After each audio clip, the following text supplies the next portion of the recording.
Rostov-on-Don, Russia, October 1982. A special task force is desperately searching for a serial killer. The investigation had begun 4 months earlier when the body of a 13-year-old girl was found in a desolate patch of forest.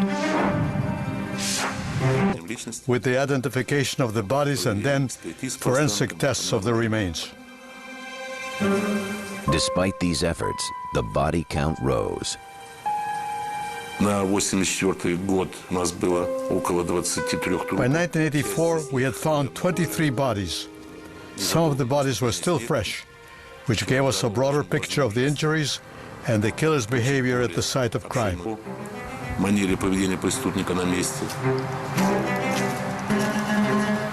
of the victims were young girls and boys who had been discovered in the wooded areas around Rostov. All had been mutilated.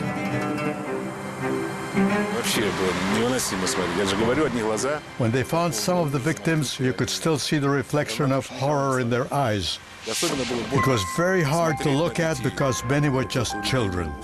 There were cut abdomens, amputated breasts. It was horrible to see. And in many disorderly sex lives.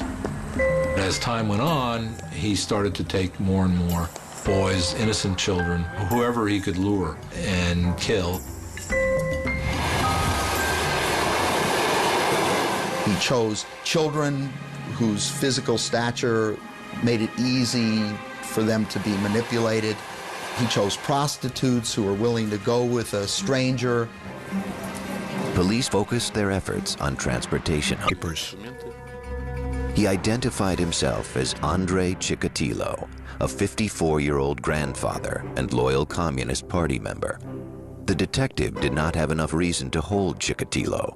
He did, however, file a report on the incident. 24 hours later, a passerby discovered a girl's body in the same woods. It happened the next.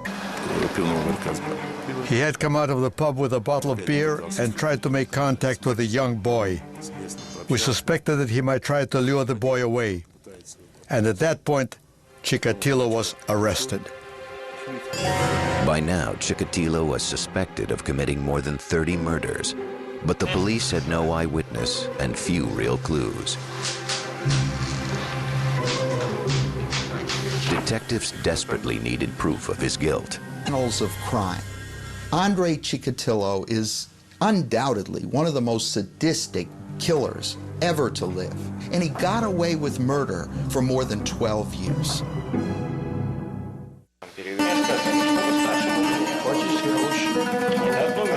November 1990. Police in Rostov-on-Don, Russia, were interrogating suspected serial killer Andrei Chikatilo. For 12 years, a sadistic killer had raped and murdered dozens of women and children. Authorities believed Chikatilo was the culprit. But so far, the father of two had admitted nothing. By law, authorities had 10 days to link him to the murders. Otherwise, Chikatilo would go free. On the 9th day, we invited the psychiatrist Bukhanovsky to talk to Chikatilo one-on-one. He spent the whole day with Chikatilo from early morning till very late at night. The techniques used by psychiatrist Alexander Bukhanovsky were much different than the intense police interrogation.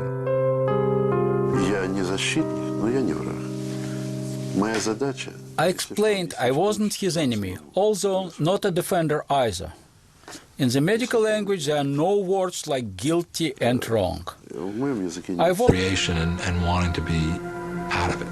He took even a kind of smarmy, perverse pride in demonstrating his various techniques, which he did in the KGB gymnasium, where little dummies were used to represent the victims. Not only did Chikatilo admit to the 36 murders of which police were aware, He also described 17 more that they hadn't tied to him. И только после этого и над ним уже начался. From then we began to collect evidence to prove his connection. Вместе с вами прибыл в город Шахты.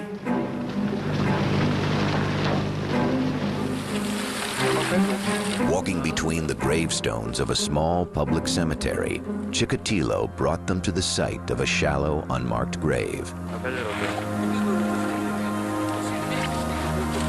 Police dug until finally a child sneaker emerged through the earth. Chikatilo in a world of violence and human degradation. He was born in 1936 in the Ukrainian village of Yablachnoye. Joseph Stalin ruled the Soviet Union with an iron fist, and famines devastated the Ukrainian people.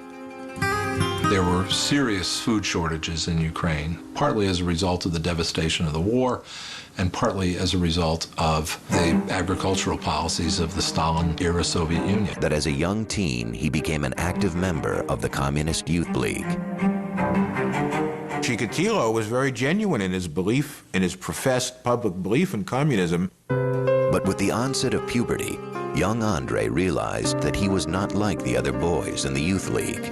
He never fit in very well, and he felt embarrassed and humiliated generally about his lack of sexual prowess. His social circle consisted of much younger children, with whom he felt comfortable because they understood him, or elderly people who liked him because he was always a good boy. As a teenager, Andrei was attracted to young girls, but he was humiliated when he found himself unable to perform sexually. At that point, he was probably as attractive a man as he was ever going to be, and started having courtship with a girl in the village. Acceptability, if you will, another layer to cover up what really existed with Chikatilo. In 1963, at the urging of his younger sister, the 28-year-old Chikatilo married. He was living with his sister, and she had a spinster friend, and the two of them were put together, and having no better prospects, they married. His new wife, Feodosia, was a 24-year-old daughter of a coal miner. At last he had found a person in life with whom he could communicate and relate and have something approaching normal emotional closeness. He never was capable of normal sexual relations with her, but there was, through a kind of masturbation and insemination process, an effort made to conceive children. In 1965, they were successful. To see. Inside, however, he was desperately frustrated. Certainly the fact that he was fundamentally impotent enraged him greatly because he felt that in some ways he was a superior person, having gotten 3 university degrees. I think he felt throughout his life that that impotence was probably the most fundamental adjective you could use to describe him. In 1970, Chikatilo accepted a job in a secondary school. Of sexuality, the joys of love, but he, Chikatilo, the educated, the brilliant, the special, the genius, could not, and that was a source of his fundamental rage.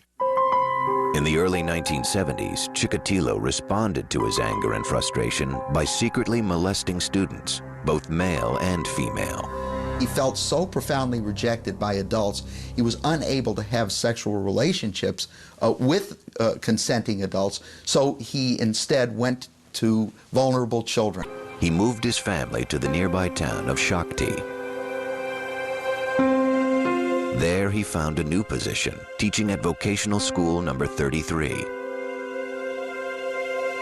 Chikatilo's wife knew that he had little problems. He was involved with bothering the children at school, but they had put that behind them, and she had forgiven her husband. But unknown to his wife and family, Andrei Chikatilo was constructing another life to action. First, he acquired a small shack in a rundown neighborhood. In December, he took a 9-year-old girl there. Her name was Yelena Zakatnova. Her friends called her Lena. He'd met her at a bus stop and offered her something Soviet children rarely enjoyed, bubble gum. She agreed to follow him to the house. He encountered this girl and had first discovered with her that violence on the body of a girl was something that would get him excited. As he began to molest her, he grew increasingly excited and wanted more direct sexual contact with her. He was unable to perform sexually, so he used a knife instead. It was the moment when he discovered that murder was his passion. After that, he knew himself in a new way. Afterward, he carried Lena to the nearby children. He did not fall into any of the categories that they were used to looking for criminals in. Rather than focusing on Chikatilo, police found someone they deemed a more appropriate suspect, a local man who had spent time in prison for rape. He was later convicted and executed. Having killed for pleasure, Andrei Chikatilo was now able to erase the sense of impotence he'd felt all his life. He had gained a piece of self-knowledge that he could never shake, which was that what turned him on was powerlessness and ultimately the murder of another person. Still, coming so close to being caught had frightened Chikatilo. For the next 2 years, he went to work, spent time with his wife and children, read the papers, and waited. He quit teaching to become a supply supervisor, or tolkach, a position unique to the dysfunctional Soviet economic system, where contracts for raw materials often went unfulfilled. The job of a tolkach was to go around to the various enterprises and try to get them to send the cement or send the rubber or send the steel or whatever it was that was necessary. It was normal for him to go on the road for several days to visit the supplying enterprises for his own enterprises and be gone with... Like Chikatilo, the brilliance and the strength of the person was in this iron discipline of keeping the two halves of his personality utterly separate. For over 2 years, Chikatilo managed to keep his murderous rage under control. But finally, the dark side of his personality resurfaced. On September 3rd, 1981, while passing a library in Rostov-on-Don, every case, whether he was dealing with the young boys, the young girls, or the young women, it was essential for Chikatilo to establish physical dominance and control over the victim. Gratification has been mixed up with anger and hostility, and one complements the other to the degree that you can't even separate them.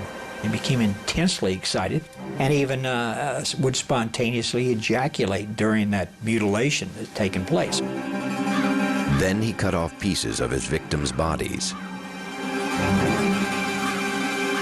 Chikatilo admitted making the incisions, admitted removing the uterus, but would never quite cop to the fact that he ate the uterus. He said, "I liked to nibble on it. They were so pink and springy." Those were the words he used. What had started as a quest for sexual satisfaction had now become a murder.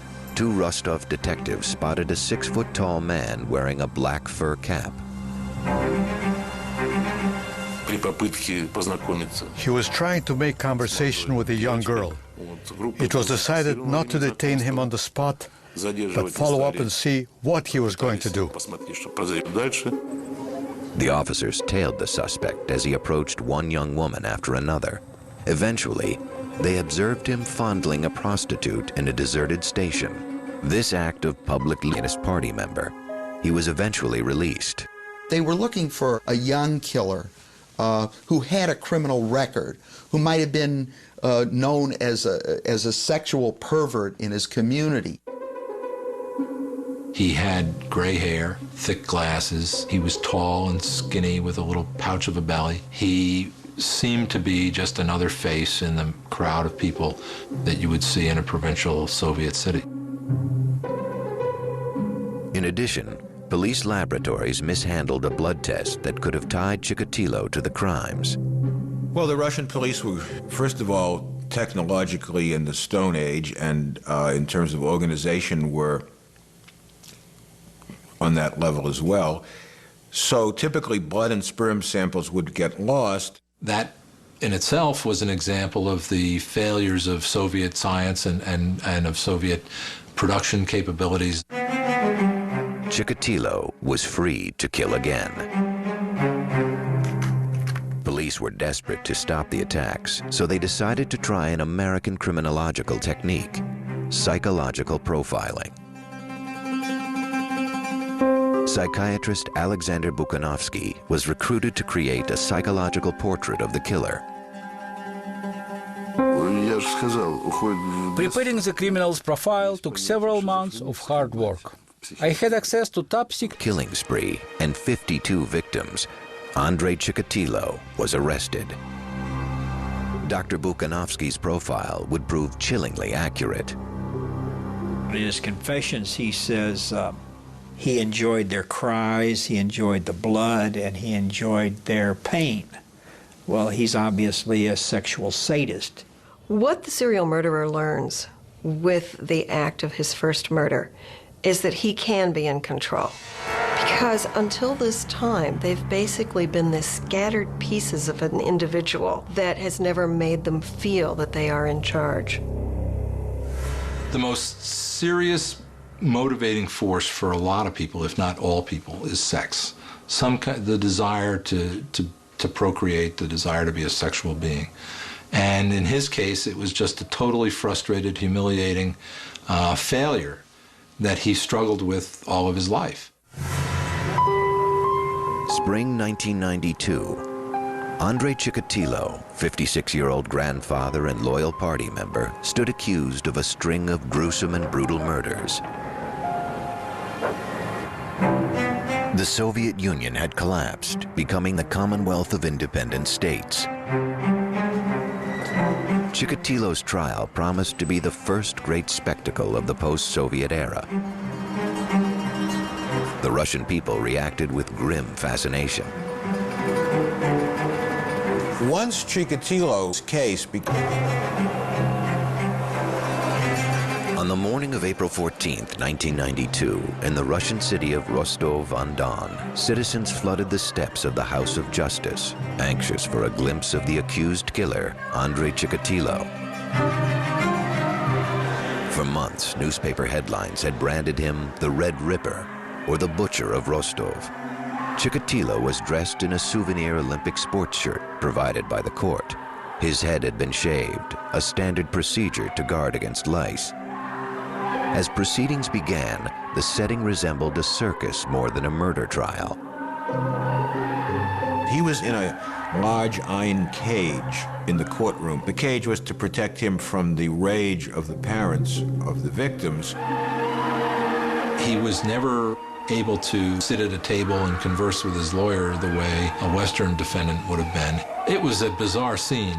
In the public seating, you had a number of family members of victims who were quite vehement in their desire to see him executed. And if they had had the option of seeing him executed by having wolves tear him apart, they would have voted for that.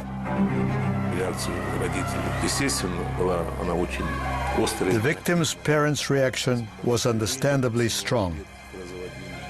When he was put in his cage, people rushed towards it and shouted, "Give him to us." But how else would you expect the parents who lost? They were both male and female. The ultimate point of the sexual act is to create life. Chikatilo's idea of it was that it should climax in death, so he was Mr. Anti-Sex, Mr. Anti-Life. It took 2 days for the judge to read through his list of indictments. On April 16th, the defendant was allowed an opportunity to address the court. Families of Chikatilo's victims screamed insults, some and a gruesome metaphor for Russia's 70-year failed social experiment. When he was defending himself, he blamed Stalin, he blamed his parents, he blamed the cannibalism of the famine, he blamed the Communist Party, and he even blamed his own blood type. Prosecutors would argue that Andrei Chikatilo was in fact the most calculating, diabolical killer of all time. His crimes were sickening, but I don't think he was sick in the psychiatric or legal sense. Certainly not insane. He was more bad than he was mad, and he was certainly very crafty, but he wasn't crazy. October 14th, 1992 would signify the day of reckoning for serial murderer Andrei Chikatilo. It had taken nearly 2 months for Judge Leonid Akobzhanov to write his final verdict. Everybody knew he was going to be convicted. Everybody knew what the sentence was going to be. Man who committed extraordinarily cruel crimes remains an enigma. He spoke himself of some of his motivations, and yet when you hear any single explanation, it never rings with sufficient truth to explain the hideous crimes that this man committed. Having seen the dead bodies of so many victims, it may have seemed natural for me to hate him. And that is what I felt until Chikatilo.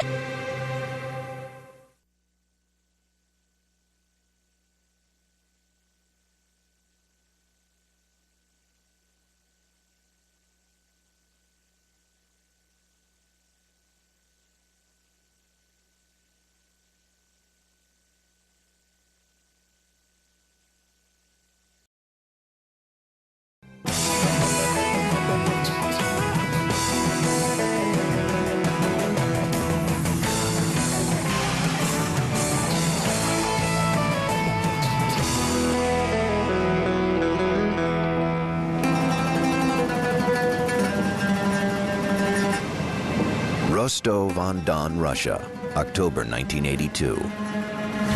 A special task force is desperately searching